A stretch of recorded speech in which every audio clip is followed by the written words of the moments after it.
Yeah, and this is the problem is the Liberal Party of today has nothing to do with liberalism. When you look at the Federal Liberal Party, it's as illiberal as it comes. It is a limited, close-minded, narrow view. Uh, and in fact, we have the same problem in the Conservative Party to a certain extent. There is a quickness to reject those who maybe are outside of that limited view for some people. You go down to the States and it's even worse. I mean, neither the Republicans or the Democrats really look like either a liberal or a conservative. They're just a grab bag of policies that are in opposition to each other.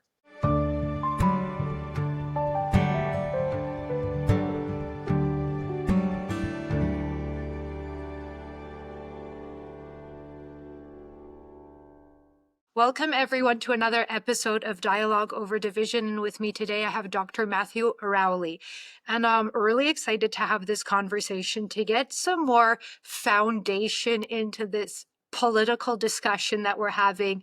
And Dr. Rowley has some interesting degrees behind his name. So he has a PhD in historical theology, specializing in political theology. So maybe let's unpack what that is first, because that's a first for me to hear. Sounds good. Well, political theology is all about, at the core, the role and the relationship of the church and the government, how they work together, who's supposed to be doing what. And then underpinning that, and a lot of the work that I've done is to look into the foundations of our whole constitutional structure and where Canada especially comes from, but more broadly, the whole Westminster system comes from, and why it matters that we look back to the roots of those things, going back to people like Edmund Burke and asking just what is it that we have. We all love to look at the popular ideas of who we are as Canadians or how our political system works, but I think it's important to go back to the roots and the foundation, both on the theological side and then also on the political side. I can't agree with you more. And actually, I'll actually go further in that. I think a lot of people, and myself included, to be honest, don't really understand all of the terms. Like, I hear a lot red Tory and classical liberal, and I think I have a bit of an understanding of some of those. But maybe why don't we start today, unless you think it's more helpful to start at the um, history, but maybe we could get an idea of some of these terms that we hear that are common in today's political spheres that maybe we're misusing, or just to get a better understanding for a better dialogue. Yeah, it's definitely interesting. Within the conservative movement, we actually don't have that many conservatives or people who would understand what a conservative is. And you're right, there's a lot of people who'd say, well, I'm a classical liberal. Maybe they don't even know what that is, or, libertarians. What does that mean? Well, when we look at those three basic terms, liberalism, conservatism, libertarianism, Mhm. the way I like to describe it is a liberal looks at what we have and says it's broken and we can fix it. We can make it better. A conservative says what we have is so valuable that we need to preserve it. And if changes must be made, they must be carefully thought out. And while change can be made, it must always be having valued and respected what has come before and believing that we are building on what is already there, not looking back and saying what we have is no good. And then, libertarianism is essentially, let's do our best to get the government out of the way and allow people to do whatever they want to, and in so doing, creating a more free environment where people can thrive the best they can. Three different impulses. The liberal wants to liberalize, the conservative wants to conserve, and the libertarian wants liberty. All three systems you will find have elements of each other in a way, depending on who you are and what you're doing. But those are kind of the cores or simple explanations, I guess, that I would make of the three ideas. Excellent summary. Really appreciate that. Can we go over kind of what are some of the advantages and disadvantages with each? Mhm. And maybe if you could tie in something that you're saying, because when you were saying some of them, the description, I was thinking of a different political party than what's assigned. So if we could If we Yes, could get a little bit of practical reality into there for as well, sure. that would be helpful. Yeah, so definitely what we have today in political parties are really coalitions. I mean, we understand this idea in Canada. What we have created is voter coalitions. And you can call them something. You can call them conservative, liberal, green, the marijuana party or the rhino party or what's is it in UK, the monster raving loony party, which we all think most political parties are actually that one. But at the core, it is these impulses that drive us at the core of our political beings. I don't know if you notice the pictures on my wall. I may or may not be a conservative. Uh, and a conservative is someone who at its core believes that what we have is good. They don't want change. A conservative will resist change, not because change is never necessary, but because it's possible through an attempt to make things better to actually make things worse. It's why generally as a rule, the older you get, the more conservative you get. It's because you lose your idealism. You realize that humans aren't actually all just basically good and everything's rosy and fluffy. You realize that the world is not this magical place where we can all just dance around with flowers on our heads and ukuleles in our hands. It's a pretty rough place. And the things that you lose in the attempt to get something better in the grass is greener type idea can sometimes be destroyed forever and they won't come back. So the conservative impulse I liken to gardening. A garden needs tending.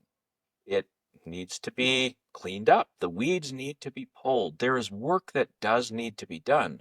But the reason you do the work is because you like the garden. You like the trees and the flowers and the things that you have, and you want to trim them when they need it, and you want to clean them up where they're messy. You want to create order where there is none. So you're going to do work, but it's going to be carefully thought out because with a plant, if you pull it out by the roots, the plant dies. You may think that a tree is in the wrong place. If you cut the tree down, the tree is gone. If you then decide, oh, actually, it was pretty nice and I wish I had it back, it's too late. You've destroyed it. So the conservative impulse is to preserve and to conserve and be very careful about how you make those alterations, having thought it out and also respected what's come before. Okay, so with a great example for conservatism, but let's say the tree isn't growing very well because it doesn't get a lot of sunlight. So then you want to move it so that's in a better position so it grows better. So is that now a liberal idea or a conservative idea, or it depends how much thought went into it before? So, if we think liberalism, we have to actually think more mechanistically. A liberal worldview would see our world and our society as a mechanism. It was built, and maybe it was built wrong. And so, what we should do then is take the mechanism apart and rebuild it in our own image. The idea is that you can deconstruct first and reconstruct as you have to, or you can simply say, you know what, this whole thing is no good. We're going to throw it away and get a new one. And this is where you hear talk of revolution, dramatic change, everything from the past was no good, onward and upward. Someone's argument for changing a law will be, well, that law is old. It's 100 years old. We need a new law because that law is old. A conservative goes, well, if it's old, it must work because it's still on the books. A liberal says we should throw that one away and get a new one that's updated for the modern time. So a liberal sees, in my mind anyway, a liberal sees things mechanistically, and it's not about moving the tree. It's about rebuilding the engine or the whatever it is that you've built in your own image and making it better for tomorrow. There's always a better way. You can always build a better mousetrap. And there is a sense of that that's important in human life. It's not, none of these are, inherently evil impulses. Uh it comes down to what you value more and where you're going to put your weight, I think. Okay, I think that helps. And liberalism, no, libertarianism is a newer concept that I've learned. And when I first heard it, I'm like, that sounds great. And I think maybe it's because And as we've just already talked about, there's been a bit of a convergence of the concept liberal and the concept conservative, and it doesn't seem to match the parties that we have in Canada with the names liberal and conservative. So it doesn't help that they have the names of these concepts and principles and ideas. But libertarians seem to be a good concept, and same I want to throw at you, populist, because I hear often that people are like, oh, he's a populist, bad, libertarian, bad, that's anarchy. Is that really what these philosophies are about? And is that what it translates to in the real world in politics? Yeah, and this is the problem is the Liberal Party of today has nothing to do with liberalism. When you look at the Federal Liberal Party, it's as illiberal as it comes. It is a limited, close-minded, narrow view. Uh, and in fact, we have the same problem in the Conservative Party to a certain extent. There is a quickness to reject those who maybe are outside of that limited view for some people. You go down to the States and it's even worse. I mean, neither the Republicans or the Democrats really look like either a liberal or a conservative. They're just a grab bag of policies that are in opposition to each other. Mm-hmm. Libertarianism, the core idea, and I'm not a fan of libertarianism. The core idea is liberty is good, and more liberty is always better, I guess is the way that you describe it. Mm-hmm. The problem with that is more liberty is not always better. Humans who do not have law, order, organization, government uh, do end up in anarchy. As a theologian, I go back to the Book of Judges, right? And if you've ever read it, it's a long laundry list of really bad stuff that happened. And the refrain is there was no king in Israel, and everyone did what was right in their own eyes. And then it proceeds to have people being murdered and all sorts of bad stuff. If humans are left to their liberty to do whatever they please, negative things will happen. And there's the arguments that are used, oh, well, as long as it's two consenting adults, it's fine. The problem is we're a society, and two consenting adults, even if they're okay with what they're doing, what they do has an impact on everybody else. A conservative mindset and a liberal mindset to that, for that matter, would recognize that there are larger collective and community impacts to the decisions and actions of individuals. And because of that, if we are to live in society, there must be restraints on the liberty of individuals. Now, a traditional English understanding, and when we talk about conservatism, we are talking about a British uh, movement, not just a general sense of, oh, we want to conserve things.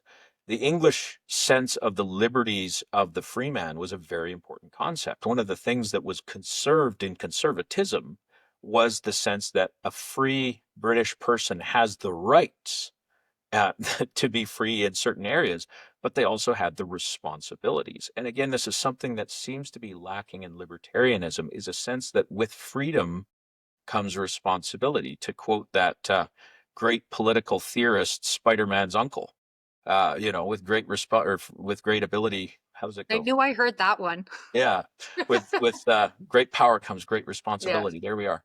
Uh, that concept is true. And what we've lost in most political discourse today is the discussion of the responsibilities that are inherent in the rights and the freedoms that we have. We all want more freedom, and libertarianism is therefore very enticing, but we don't recognize that with that freedom must come limitations and responsibilities for the good of others. Uh, that can go too far, the limitations, as we saw in certain recent global cataclysms that went on with COVID. Yeah, please continue then, because Yeah, that's where I so was going to go, I think. so COVID gives us an example of where conservatism would say, government has a role, government has a place, but government should be limited. That we should actually trust people. Libertarianism says the right limit on government is none. Right? Let's get this sucker down to zero. That's the one extreme. The other extreme we saw in COVID, where people would say, it's your duty. You must do this for the good of other people. And then when people didn't want to, when people said, well, I don't see how it will help other people, The natural impulse then was, well, if you're not going to help other people by choice, we're going to make a law that will force you to help other people. And but by the time all of that was done, they were musing about imprisoning people. They had taxed people. Pastors had been thrown in jail for trying to minister to their congregations. The so-called limits that were placed upon people for their safety were so extreme. The societal benefits and the limitation of personal freedom were so extreme that it actually caused far more societal harm and structural harm to society than any good that anyone could argue. At least I would say any good that anyone could argue it did. And that came from all parties. So that's where, like, I didn't know where you were going with it. So what kind of description is that when everyone just kind of said, we have to do all that, you must do all these things? That came from leaders that were of Liberal Party, of Conservative Party, of, I think there's some NDP, there are NDP leaders in Canada provincially. So how did they all, or why was that? What was the philosophy behind it? Cowardice. Okay. Politicians are a special breed of people. I love them dearly. I work closely with many. But when you have to get elected and you are dependent on public opinion for that, you can be swayed not necessarily by what is best, but by what is popular at the given Mm-hmm. moment. I'm a parent. I know that, if I offer my children ice cream for breakfast every morning, I will be very popular, right up until they end up with stomach aches and their teeth fall out. Uh, Leadership and governance is not always about what is popular or what is going to get us reelected. In fact, sometimes doing the right thing means doing what won't be popular and could potentially lose you the election. Politicians have a hard time with that. That's why you need people who actually have a certain ideological foundation to their political life. This is when you look on my wall. The reason I have Margaret Thatcher is because she believed things strongly. She believed that there were things that were good for the people of Britain. And then she set her eyes laser focused on those things. And no matter how often other people said, well, that won't be popular, she said, I don't care. I need to do what's good. Mm-hmm. And she could justify it through a careful thought. It wasn't just, well, I think it'll be good. She looked at the traditions of Britain and the values of the British people and the the future that they hoped to have, and she set out to achieve this. When we're looking at things like COVID, our conservatives, above all, should have been careful, because one of the conservative principles is don't set precedents. Yes, this may seem like a good idea now, but we've now set a precedent that the government has this ability to interact with your life in this way or that way. We see this too. Another area is, cancel culture. Conservatives can, political conservatives can get on board just as quickly with throwing someone off the bus and canceling someone because they'll score short-term points. But then in the long term, we've now normalized the idea that someone is innocent or guilty until proven innocent, that whether someone has actually done wrong or not, for our own political survival, we're going to hurt someone or harm someone long term, maybe even destroy their entire career and life, so that we can say, well, we made it through another electoral round. The precedents that are set in short-term wins, short-term gains lead to long-term pain. And that's a big problem that we see, conservative, liberal, whatever side you are politically, because we're not valuing the core underlying ideology, which is before you do anything, think about the impact it will have in the next 100 years. Yeah.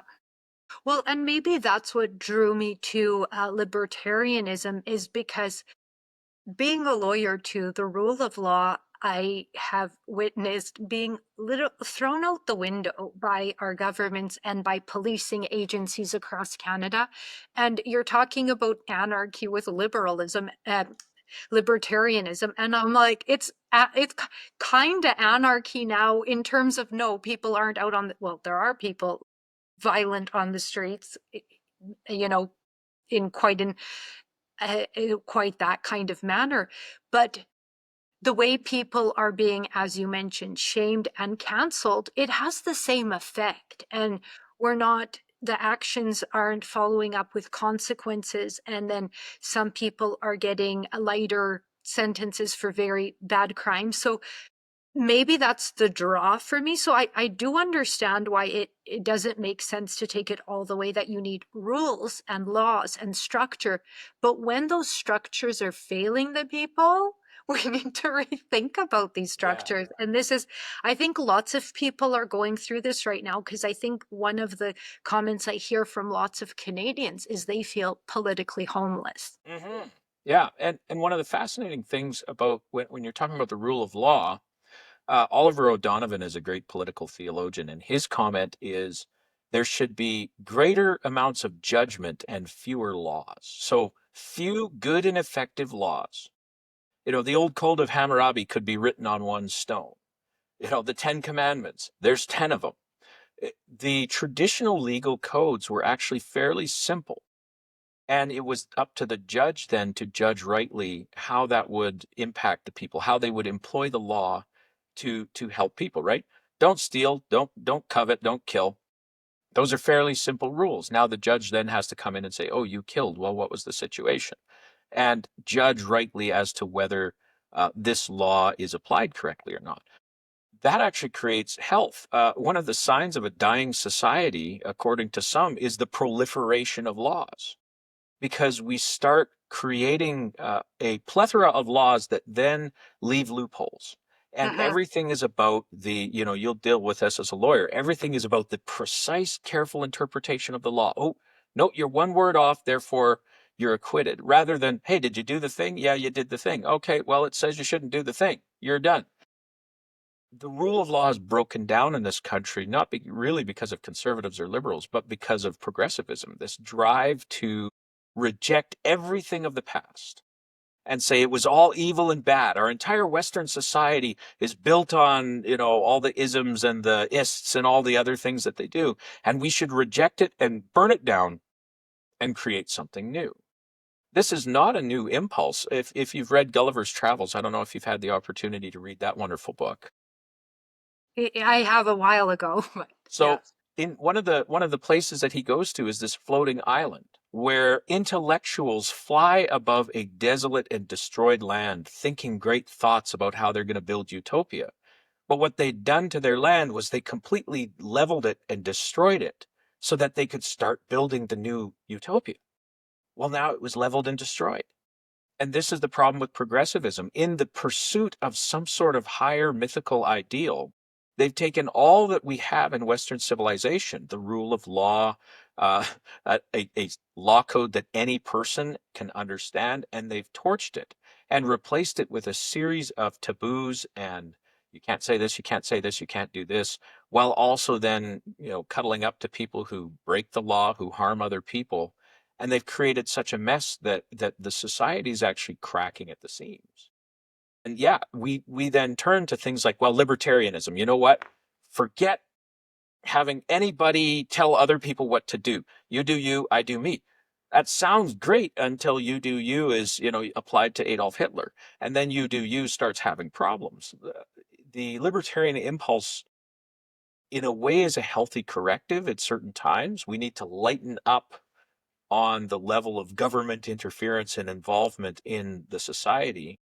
But if we always say that there can be more and more and more liberty, eventually we do get to a place where an equal and opposite evil happens. So I teach my students in theology about the human pendulum. Uh, Yes. we have an extreme on one side, and then in reaction, we don't come to the middle and say, okay, let's be rational. We go to the other extreme.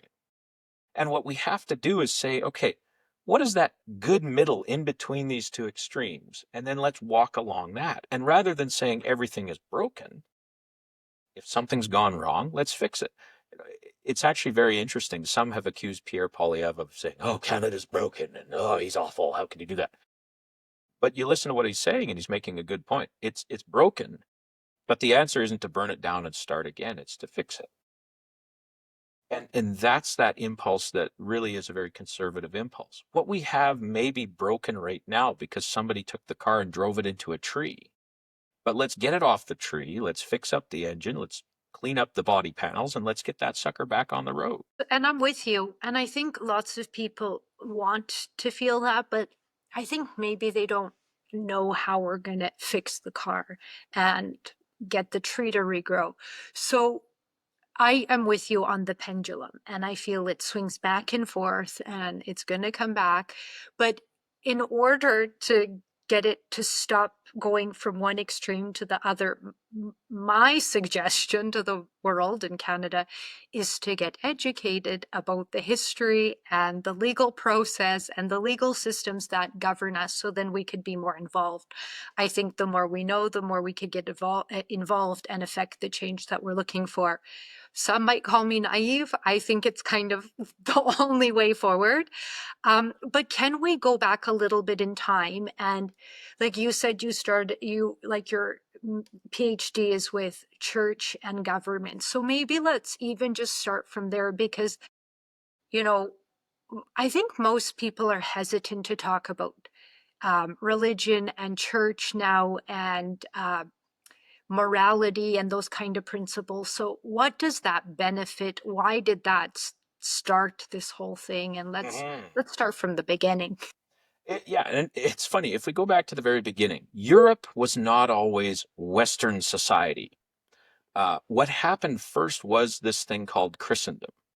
So before Christendom, the Germans were busy sacrificing to their gods and, killing a white stallion at Yuletide, and the Brits were doing their whole druid thing and throwing sacrificial victims into Wicker Man. And Europe was kind of wild and woolly, and there was a lot of really interesting different cultural things that were going on. There wasn't this Western culture that has always been. With the advent of Christianity, there was a system that started from the principle that law comes from God through the king to the people. And the king is under the law. Again, this is the great principle of Magna Carta. Magna Carta is one of those things that any of your listeners should go and read and understand. Magna Carta is great because it reminded a king who had forgotten that he was not supreme, that God is supreme, and that all law actually goes back to God and from God, and the king one day will be judged by God. This principle meant that law wasn't this random thing that as long as you could get 51% of the people to agree, you were good to go. But actually, it was about creating a structure that had a foundation in this immutable truth, the idea that there is right and wrong. And then the society was built on that. And there were basic things. You know what? You can't kill people. Why? People are made in the image of God. They're actually worth something. That's a Western idea that's unique. People are valuable, and they should be preserved and kept alive. And if you take a life, there should be a cost.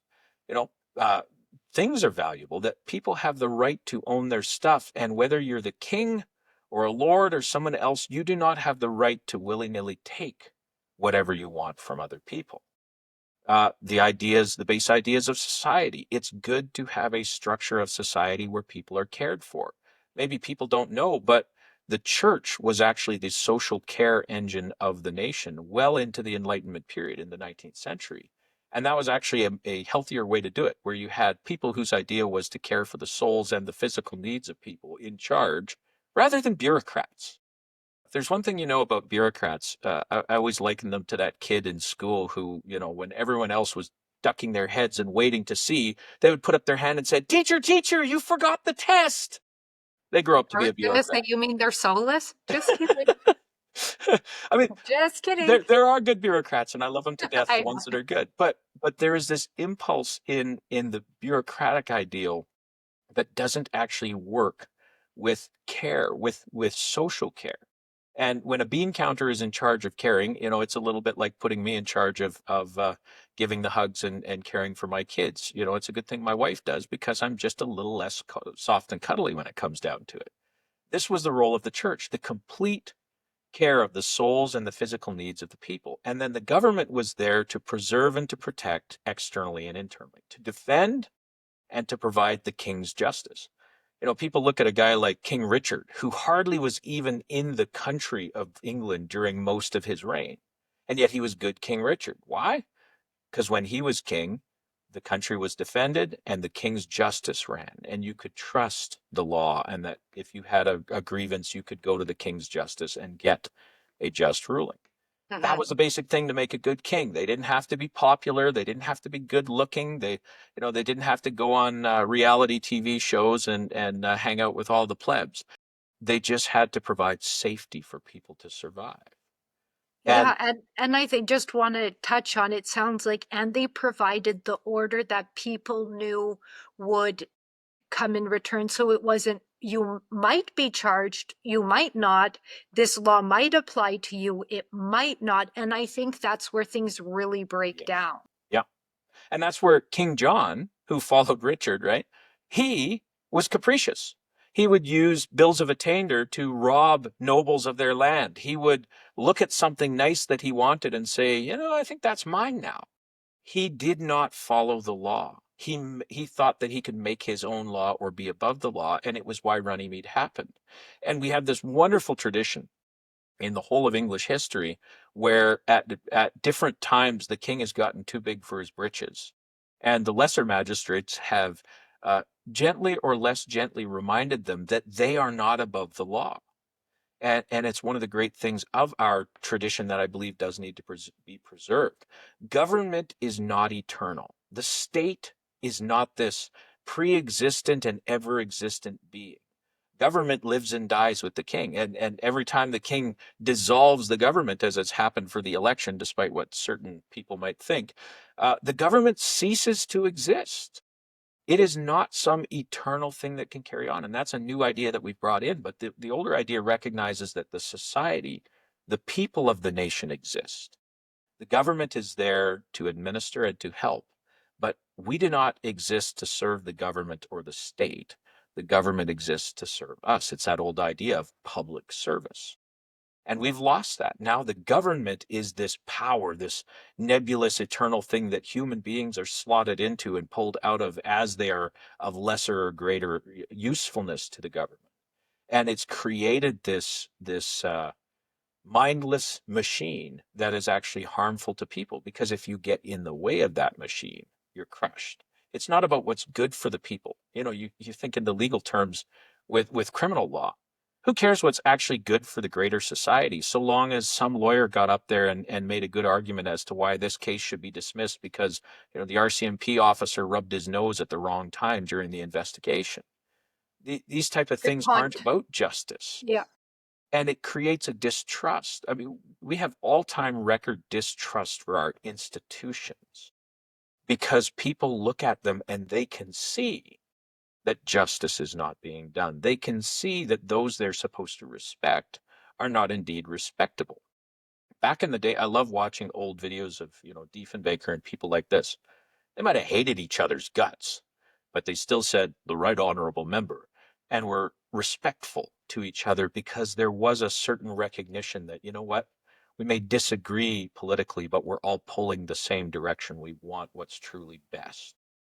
For the citizens. And this is Mhm. where I feel a little bit what I feel elected officials are on their own personal platform and social justice warriors for their own benefit rather than for the benefit of the people. And you can really see that when elected officials are not engaging with citizens that they agree with, disagree with, excuse me, shame their own citizens, cancel their own citizens. And I'm just like, this is literally not your role. It's actually your responsibility to be speaking on behalf of all citizens, even the more disparaging ones or the more unsophisticated ones, but they are all meant to be represented by you. And if you can't handle that job, I don't think you should be in that kind of position. So I think that's where there's quite a bit of mistrust, distrust now after a number of years.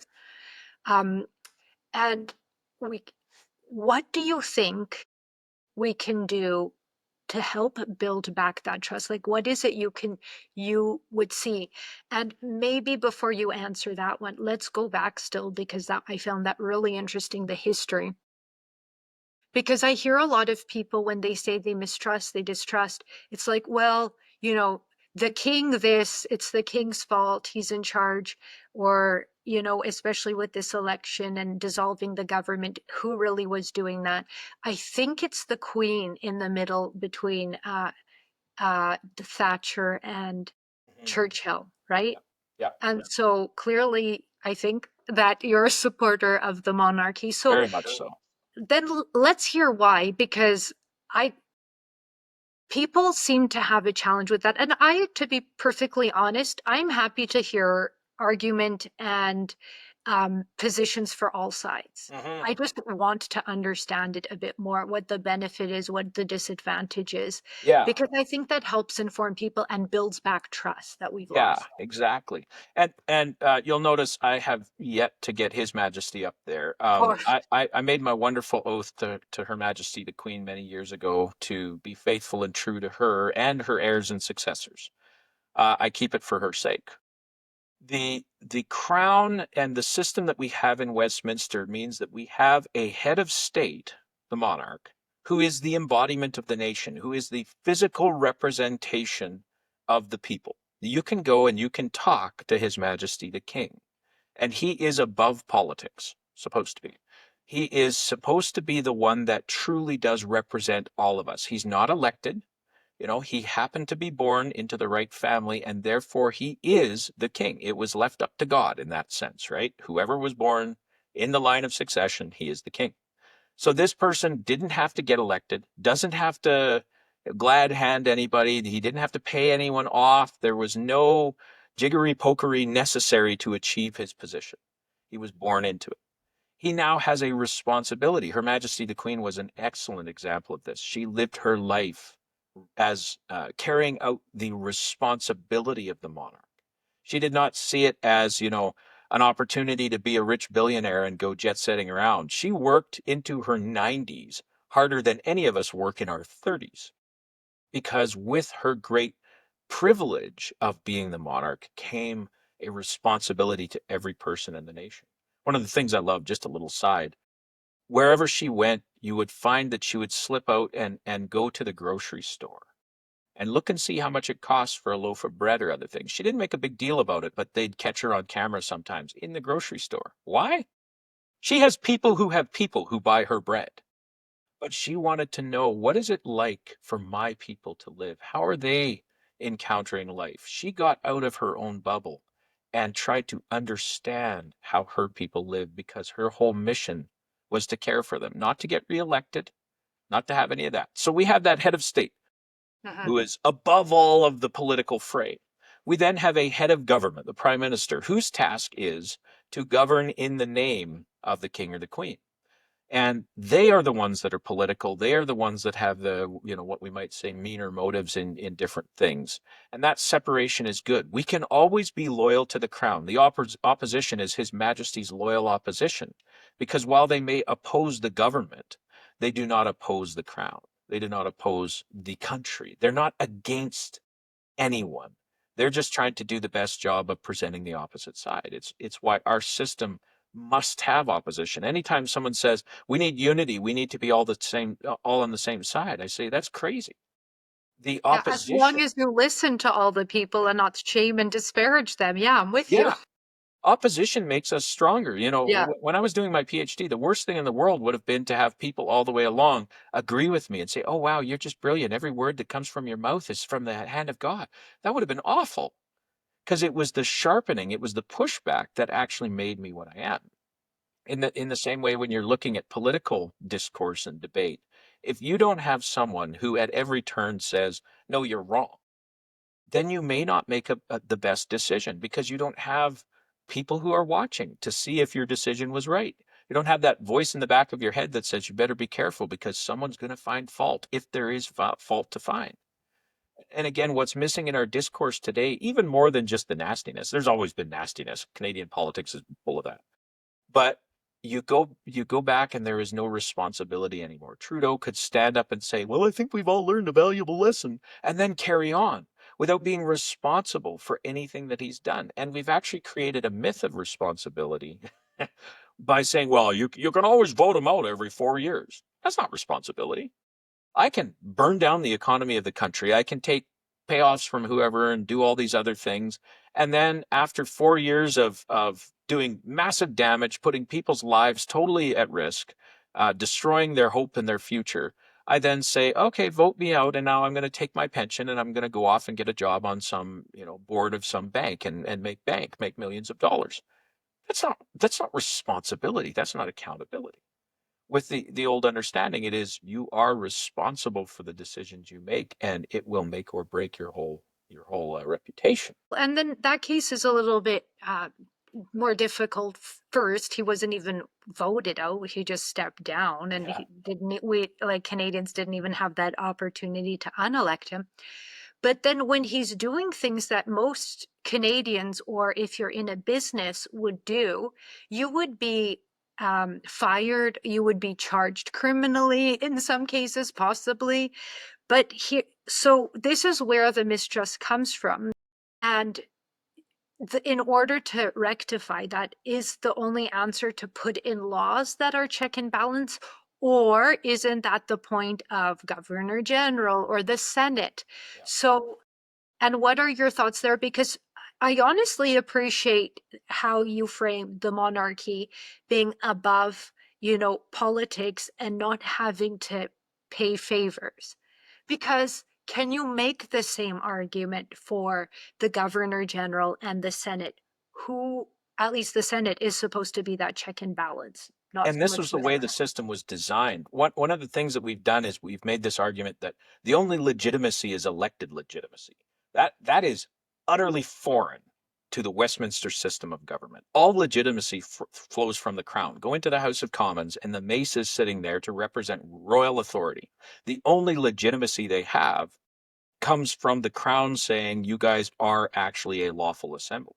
So yes, we elect our representatives, but that doesn't produce legitimacy. Hitler was elected. We love to, throw Hitler around these days, but it's true. He was elected as the lawful governor of Germany. Nothing that he did was outside of the law.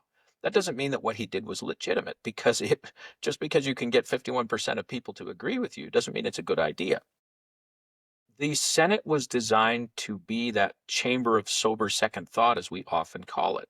And it Mm-hmm. was supposed to be appointed truly by the crown. What happened over time, unfortunately, and again, because people don't value or care for our whole Westminster system, is the Senate became a dumping ground for old political favors. You get a Mike Duffy who's been a really good journalist for a lot of years and said lots of nice things about you, so you appoint him to the Senate. What gives a journalist the right to, somehow, because he's commented on things for 30 years, now he has the right to guide and to shape legislation. The whole idea was it was supposed to be, at its core, the place where a new aristocracy would actually be resident. And the guy I studied, John Strawn, really pushed this because they would have investment in the country. They would be people who, if the government destroyed the economy, they would suffer. Or, if bad things happened, if crazy ideas came up, they would be the ones to suffer because they had a deep investment in the nation through land and business interests and other things such as this. We stripped it away, and yeah, we made it this dumping ground for really random people. And now the Senate really is just a puppet. We've also stripped away the legitimacy they have, which they do have. They are appointed by the crown, and Mm-hmm. said, well, they can't really talk because they weren't elected. And people have pushed for an elected Senate, and I always say, well, look at the US Senate. It's elected. Are they making better decisions? Oh, wait, no. They're now in a permanent election campaign, too. They're now always out scoring political points. There's Mm-hmm. no calm, cool, and collected people who aren't worried about getting kicked out by every new wave of public opinion. It's valuable to have these appointed people. The Governor General is the true representative of the Crown, is a valuable role. You look at David Johnston, for all that he had recent issues, he was a very good Governor General because he knew the Constitution and he followed it. So I could agree with the function, if we're in the Westminster structure, and maybe if we could break that down a little bit as to what that means. But aren't the governor generals and the lieutenant generals being put in that position in the same way as senators, somebody favorable to the person that is Mm-hmm. in, and it's not that above the fray, and for that role especially, it seems like that really Yes, is doing a disservice. it is. It's doing a disservice to the office. And this is where, some people say, well, clearly then we need to get rid of all governor generals. No, that's dumb. That's the equivalent of saying the car is I broken. kind of thought that. Yeah, Tell me sorry. why it's a dumb idea. So, so if your car rams into a tree and is now broken, you can look at the car and say, well, that's broken. I'm going to go get a horse. Or you could fix it. The constitutional idea of a governor general isn't the problem. It's who is there. And we have that example. A David Johnston carried out the role very well according to what a good constitutional view was. He didn't care that he was appointed by whatever prime minister. He did his best as one who was knowledgeable about his constitutional role to carry it out. The appointments of the recent and not so lamented Trudeau were diversity hires. Essentially, they were there because, well, this is a woman astronaut. Personally, I would have been kind of offended if I was Julie Payette. Really, that's why you want me, not because I'm somehow good as a governor general. Uh, the the person who is put in place is certainly an important, and I would be all for actually having the crown appoint them. I was just going to ask, how would we ensure that the appointment is not partisan and political? So that would be your suggestion. And would there be another one? I mean, honestly, if we had I prime ministers who had a basic level of honor, as I believe you could see with Stephen Harper, you would get good appointments. The problem is not even with the prime minister. What happens is not the prime minister appointing, of course. He advises the crown as to who they should appoint. It is the person who is elected. Our system is not designed to bulletproof itself against idiot idiot who happens to get into the PMO. If you allow somebody, a drama teacher, to take over that role, you will get negative results. If you allow someone who says things like Canada is a post-national state, it's not a real country, it's a genocidal country, and who disrespects every element of our history and all that we are, to be in the PMO, you can bet that they are going to appoint horrible people. The same thing happened in Britain in the 18th century with the appointment of bishops for the Anglican Church. The Parliament was an anti-established church Parliament who then had the job of appointing bishops. Well, they appointed idiots because then it made the church look bad. I just had the idea too of like to keep it in Canada or provincially is what about the um both sides, like a bipartisan decision on a governor general? I mean, it's going to end up in the same malarkey. At the end of the Yeah. day, what you need is honor. And we've Well, yes. destroyed in our society the core idea that honor matters. Our new societal, and again, this goes back to a breakdown in Western society as a whole. Our new societal principle is anything you can get away with is okay. Hmm. We've lost that basic theological principle that God is watching and that what you do does matter eternally. And so you have people who have utterly no honor, who are now in politics, in business, in every aspect of life. You can't expect dishonorable people to act honorably. Our system was designed when there were honorable people. Now, we can look at it and say, well, then we need to break down the system and dishonor proof it. You now will have a terrible system. In fact, I argue the US Constitution is kind of like that. It was designed by its founding fathers not to work. The federal government was designed to be broken so that nobody could ever get real power. Uh, they managed to make it work by kind of violating their own constitution in several key areas. But our system is designed to work if you have even reasonably honorable people doing it. And that takes a core change of values in the country as to who we elect. And when you said the US was constitution was meant to fail so that nobody got power federally, you mean, or Yeah. statewide? So you look at the guys who made the US Constitution, they didn't like the king. They didn't want a king in the United States. And so they crafted a constitution where you would have three opposed bodies, the courts, the executive, and the Congress, who would eternally be fighting and never get anything done, and then the states could enjoy a little more freedom. Mm. Uh, and the only reason it kind of works is because at several key junctures, presidents have said, I know that's what the Constitution says, but here's what we're going to do. And arguably, they've made one of the greatest countries on earth. You can't fault them, but you have to realize that this is the problem of even a written constitution. The great tradition of the British Constitution is it's not written. Why? It's a conservative idea. So there will be times when the Constitution must be adjusted, must be pruned, must be helped to grow in a different direction. And as soon as you write a constitution, all you do is calcify it and throw it to the courts so that any, random Supreme Court justice can now rule on whether something is constitutional or not. And, say things like, well, the right to life means that you can kill yourself. Okay. And various other wonderful decisions that they've brought down lately using the Charter of Rights and Freedoms, not as a guarantor of right, but actually as a limiter of right. One of the great interesting things with written constitutions, they actually become a limiter, not a freer.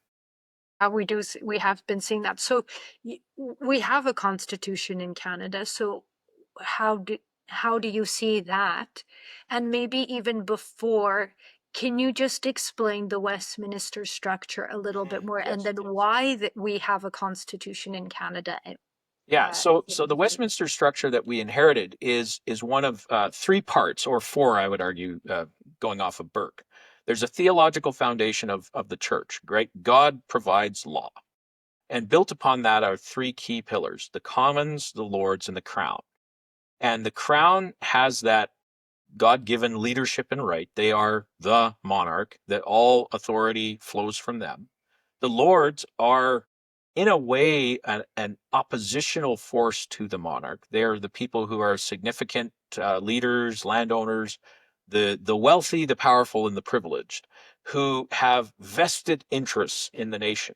And they aren't appointed. Again, they're there because they happen to be the rich, the powerful, and the privileged. And then you have the Commons, whose task it is to represent the regular people. And they are an advisory body. But those three parts working together then help to advise the ruler to make good law. If you notice, anytime a law is made, people say, oh, Parliament made a law. Well, Parliament didn't make the law. Parliament advises the Crown, and it's not a law until it receives royal assent. When the king says, yes, this is now a law. So And that's explain supposed to to be me the. why that is so important, because people take offense to that. We don't have the power to do anything. We're just subordinates to the king, and Mhm. Canada isn't even real, and all these arguments. So Yeah. educate me, please. We have a structure that ensures that any time a parliament, a popularly elected parliament, gets it into its head to do something crazy, it can't. Because the king is actually the one who makes law. The king is not responsible to anyone to keep his crown. He just has it, right? Now, if he doesn't rule wisely, he won't have it for very long because he'll be overthrown, or he might get a little bit shorter because a headsman takes his head, right? The king still has limitations, but the king must make law to preserve and protect the realm for the next generation. Essentially, everything is an inheritance that he's trying to pass down to his son or daughter, and to continue this nation on in health and in strength. That means that he cares about what happens in 100 years or 150 years. Why? Because it's his family at the core that benefits. The parliament is meant to be an advisory body for that, and to provide the voice of the common people, so that the common people don't get ridden roughshod over by the Lord and lords and the crown. One of the most important roles of parliament, and we see that in today's system, was they get to vote on taxes. They get to vote supply. But what we've done was the opposition of the Commons. Basically, their net position was taxes are bad because we're the ones we have to pay, or who have to pay the tax. So the king had to come cap in hand and say, please, can I have taxes? And they go, I don't know if you really need it. Or they'd go, yeah, fair enough. You have to go fight the French. Here's a lot of money to do so, because we always want to fight the French. But they were on the outside, giving the money, recognizing it was them that the money was taken from. We then switched things up over time, where now the government, the executive, is sitting in the Commons, the guys that are supposed to protect us from John and his taxes. And they're now saying, we need to vote for more taxes so that we can do things, so that we can get reelected. And all of a sudden, the guys that were meant to protect us are now actually the problem. So the original system was designed that the Commons represented the common people to the crown. The Lords represented the landed and the vested interest, the big business, the big power, and so that they didn't get ignored, or so that, the commons couldn't all vote to take away all their land and give it to the poor, the communist utopia and goal. Everybody with a stake in the nation had a way of being involved in advising the crown in parliament, who then would make good law, because it's the king who makes the law. Who would be the lords in present day scenario? Galen Weston, the Irvings, and then you also So want. big business. Yeah, and in the traditional lords, you had the church represented. The bishops all had a seat in the lords. You had universities were represented in the lords. Uh, Various other groups, or no, universities are in the commons. But you had all of the vested interests, all of the big interests present in the lords, the landowners, the business owners, the people who were significant in that sense. And the reason behind that was, yeah, if the king makes some sort of a law, or goes into a crazy war and ends up getting invaded by the French and everything gets taken over, they're the guys that are going to lose stuff. So they're going to be cautious and careful about what happens, because they stand to lose. I mean, you Mhm. imagine if you throw all of the significant interests into the Senate, and every time the stock market takes a drop, they get hurt. You can bet they're going to be very cautious about what they're approving or not approving, because it will physically, and monetarily hurt them. If, the government makes some crazy law about how you can't grow plants anymore because climate change, and they're the farmers, whoa, they're going to be hurt. I mean, we should have farmers in the Senate, real farmers with, 3,500 acres of grain that they have to try and survive on. We should have all these significant interests in that position who are appointed there to be that representative of those interests. And then you have the interests of the people, you have the interests of commerce and land and all those other things, and you have the crown. And do you think that the interest of the commoners is being represented in the House of Commons right now? No, the commoners are being used. People convince people to vote for them. And we have right now, the politics of envy is really what we're at. If you've read Plato's Republic, he says democracy eventually will always die, because people figure out that they can vote themselves largesse from the public purse. And at that point, everything starts to fall apart. This is where we're at. When we talk about political platforms, what are they? Well, essentially, they are one politician standing up and saying, I'm going to use your money to give you stuff. And another politician saying, wait, wait, there's more. I'll give you more. As seen on TV, you could have this fancy dancy sham wow. And we've become a uneducated populace who can be led astray by shiny baubles. And even if it hurts us long term, we're going to vote for it because it feels good. I mean, currently the entire talk of the election is, well, Trump, who's going to defend against Trump more? Mhm. And they're going to get themselves reelected on this principle of, I can strut around on the other side of the border and shout at Trump better than you. But what's not being asked is, okay, will this actually harm us? When you're talking to the biggest nation in the world, what's the best method to actually ensure that you solve the problem? Well, it's not about solving the problem, it's about looking good. And people can be convinced that that's what's most important, but they're not being shown that, hey, what's happening is actually going to harm you. And this is why we had 10 years of Trudeau. People voted for sunny ways. And then when they realized, oh, wow, this is like actually hurting us and I can't buy groceries because they're 5 times more expensive, they regretted their choice, but it was already too late. So funny and so interesting, because I had asked you at the start about populism, which I didn't think was a terrible idea, but I think we're almost like getting into why it's not a great thing. And the other thing I wanted to ask you about is going back to your point about cowardice in politics and elected officials just going off polls instead of being actual leaders. So, am I correct to say that the issue that people have with populism, like yourself per se, and I'm just putting words in your mouth, so please correct me if I'm wrong, is that it is looking at the polls and seeing where most people are okay, rather than leading with principle, and we could leave integrity and credibility aside, just Yeah. some principle and some, vision. Populism is like a wild stallion. It can be harnessed and used for good, or it can run amok and kick people to death.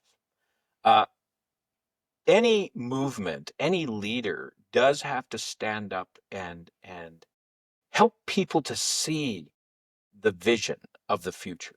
And a populist movement essentially is having a whole lot of people who buy into the vision and are going with you. You know, the great election of Diefenbaker, right? He went around and he preached the vision of the conservative government and got the largest majority in the history of the planet, or in the history of Canada. And then all of a sudden he got there and he's like, oh, shoot, what do I do now? I've been really good at preaching the vision, but what is the vision? And it was a very difficult time when he was in office, because it was like the dog, who chased the car and finally caught it. Uh, Populism, we actually have a strong tradition of prairie populism with social credit and all these other things. It can be used, but it can also be abused. Getting people on side and exciting people about the movement can be good. But again, Adolf Hitler did that. Joseph Stalin did that. What the movement is, the content of the populist movement is more important than the populism itself. When someone says populism, they're just trying to find something to attack someone with. But Mhm. Trump, you look at Trump, he created a massive movement. Why? Because he touched on things that people felt in their hearts were important. All the way through history, you have people who've done this. There's the famous case of Jesus feeding the 5,000. I love to preach on that one, right? And everybody was so excited by all of the bread that they got that they then followed him across a lake to, the Sea of Galilee, because they were like, hey, you're going to give us free bread and we don't have to do anything. We'll follow you anywhere. And unlike a politician, Jesus turned around and said, I don't think you guys are following me for the right reasons, so off you go. But the politician would say, wow, this is great. Okay, how do we get them more bread? We're going to go into deficit spending for bread and circuses. And they would have had a movement on their hands. It doesn't have to be a bad thing. But what are we whipping people up to do? The old principle of the mob is kind of a dirty, you can't say the mob without people going, oh, you're being derogatory. The old idea of the mob was that it was the entire population of the city that could either be turned to good or to bad, depending on who got at the front of the mob and which direction they sent them off to. And at times in Rome, good things happened, and at other times, riots happened. And people burned stuff down and killed people, and it was not fun. So populism is a force. I wouldn't. I would say it's amoral. It depends on what ideology or morality it's freighted with. Really interesting. Really enjoyed this. I think we're gonna wrap. I feel like we could probably talk for 3 hours and just Sure could. go in and. But there is, I mentioned already. Lots of people feel politically homeless in Canada. The other thing is, we're in the selection period, and this might air after, but still, I feel a lot of people feel distrust. We've talked about that, lost hope in, and aren't sure how to view our institutions, public institutions, and elected officials. So, given your background, you've read a lot, seen how we've evolved to where we are. Is it doomsday? Is it going to be okay? Give us your thoughts, It is please. going to be okay. People who feel politically homeless, I would encourage you that a political party is an empty vessel, and the people of the party make it what it is. We look at parties almost like we look at government, this eternal blob that will carry on no matter who is in it or not. But the Conservative Party of today looks nothing like Aaron O'Toole's Conservative Party because people got involved. There are ways I would encourage everyone to get involved. By the time you vote, it's too late. Go and be involved in your constituency associations. If you're below the age of 70, you will probably be the youngest person in the room, and they will love to have you. So And they will true. love to be part of that and engaging with you and hearing your views, because guess what? They're all retired and living on a pension. They don't know what it's like to pay the bills and look after the kids. Go engage, and then spend time with your candidates and challenge your candidates. One of my favorite questions to a conservative candidate is, what is conservatism? And it is laughable how often they can't answer that question. So go and engage with conservative candidates and expect of them that they be truly conservative. Expect of them that they have personal morality, personal honor, that they would not be the kind of person that in their private life lives in a way that is dishonorable or disrespectable. And then, shocker of shockers, it has an effect on how they will deal with things in Parliament and other places. But be loud, be involved, and don't be afraid. Another thing I would say, don't go start another party. The dumbest thing in the world is to go start a party. It's like taking your ball and going home when you have a fight with the local kids. You're now playing in your backyard by yourself and nobody cares what you're doing. And this is what happens every time somebody starts a new political party. It might provide salaries for, 3 guys, and that's about all it's doing. It's never going to have a significant impact. But look at the party that exists and ask yourself, what do you think this party should espouse? What should it value? What does this country need? And then work for that and engage. And I say this as a guy who has faith. I believe that a country can change and that who we are now doesn't mean this is who we have to stay as. We can look back to our past and then we can say, if it was possible then, it's possible now. So step forward with hope and boldness. And when someone says you can't, tell them they're wrong. I lived in Ontario for a couple of years doing my doctoral work, and I heard you can't say that all the time. And I would answer with, I'm from Alberta. I can say what I want. And this is part of it too. You can't do that. There's no way. No, you can't. Thatcher had that happen all the time. No, you can't do that. She did anyway. So be bold and be unafraid to engage. I couldn't agree more. And I love that you said it's generally 70 plus. At least I think on the conservative side, I think maybe some of the other parties have some younger people, but not always. I've been to some other ones. But really, that's it. And I see people engaged and active often on social media, and then it doesn't so much translate into the real life. And I'm really trying to get people to understand that there's so much opportunity there to shape. So I very much agree with you on that. Amen. And encourage people to get involved that way. That was really interesting. So is there somewhere people can find you to learn more or take your class even? I don't know. What's the easiest way? I guess they could email me at matthew.g.rowley@gmail.com or find me on Twitter, on X, at Matthew Rowley 1987, or find me on LinkedIn for sure. And definitely, yeah, reach out. I love to talk to people. My heart and my goal is to educate people. It's my job. As with TLI Canada, I go all over the world and educate pastors. But I really believe that the more we are truly educated in our history and our values as a Western society, the healthier we are going to be as an electoral populace.